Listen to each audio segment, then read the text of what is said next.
গত 19শে জুলাই 2026 তারিখ আনুমানিক বিকাল 1500 ঘটিকায় রাজধানীর তেজগাঁও শিল্পাঞ্চল থানাধীন এফডিসি পুরাতন গেটের পাশে ভিকটিম সেলিমকে আসামি মকবুল ওরফে মুকুল সোহাগ, ইমরান ওরফে কারেন্ট, মাসুদ গাজী, রতন, সাব্বির সহ অজ্ঞাত 4-5 জন ব্যক্তি ধারালো চাকু দিয়ে রক্তাক্ত করে জখম করে। পরবর্তীতে ভিকটিমকে ঢাকা মেডিকেল কলেজে হাসপাতালে নেওয়া হলে কর্তব্যরত চিকিৎসক তাকে মৃত ঘোষণা করে। উক্ত ঘটনায় নিহতের স্ত্রী রেখা বেগম বাদী হয়ে গত 20/7/2026 তারিখ অর্থাৎ গতকাল তেজগাঁও শিল্পাঞ্চল থানায় একটি হত্যা মামলা দায়ের করে। তেজগাঁও শিল্পাঞ্চল থানার মামলা নং 31 তারিখ 20/07/2026 ধারা 302/34 পেনাল কোড 1860। ঘটনার গুরুত্ব বিবেচনায় হত্যা মামলার আসামিদের ধরতে র্যাব 2 বিভিন্ন এলাকায় গোয়েন্দা তৎপরতা চালাতে থাকে।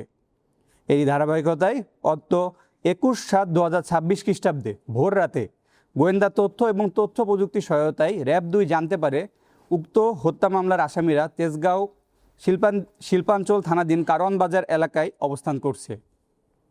তৎক্ষণাৎ র্যাব 2 এর একটি আভিযানিক দল উক্ত এলাকায় বিশেষ অভিযান পরিচালনা করে হত্যা মামলার অন্যতম প্রধান আসামি মকবুল ওরফে মুকুল ওরফে সোহাগ এবং মিজানুর রহমান মিজানকে গ্রেপ্তার করে।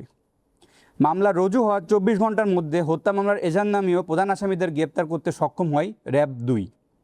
এ সময় গ্রেপ্তারকৃত আসামি মিজানুর রহমানের নিকট হতে ভিকটিমের ব্যবহৃত মোবাইল ফোনটিও উদ্ধার করতে সক্ষম হয় র্যাব 2।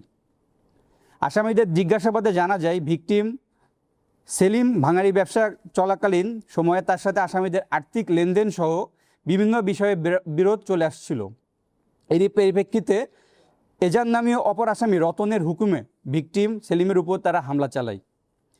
গ্রেপ্তারকৃত আসামিদের পিসিপিআর যাচাই করে দেখা যায় আসামি মিজানুর রহমান মিজান এর বিরুদ্ধে শাহবাগ এবং তেজগাঁও থানায় মাদক ও ভেজাল ওষুধের 2টি মামলায় 2বার গ্রেপ্তার হয়েছিল। এছাড়াও তার নামে শাহবাগ থানায় দস্যুতার একটি মামলা রয়েছে, ডিএমপির বংশাল থানায় ডাকাতির প্রস্তুতির 2টি মামলা রয়েছে, তেজগাঁও থানায় একটি মাদকের মামলা রয়েছে, শাহবাগ থানায় ভেজাল ওষুধ বিক্রয়ের একটি মামলা রয়েছে।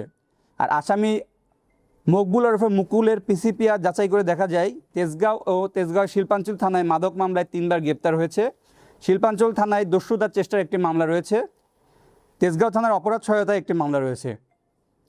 গ্রেপ্তারকৃত আসামিদের বিরুদ্ধে পরবর্তী আইনানুগ ব্যবস্থা প্রক্রিয়াধীন রয়েছে। তাদের নিকট হতে প্রাপ্ত তথ্যের ভিত্তিতে অন্যান্য আসামিদের গ্রেপ্তারের অভিযান চলমান রয়েছে।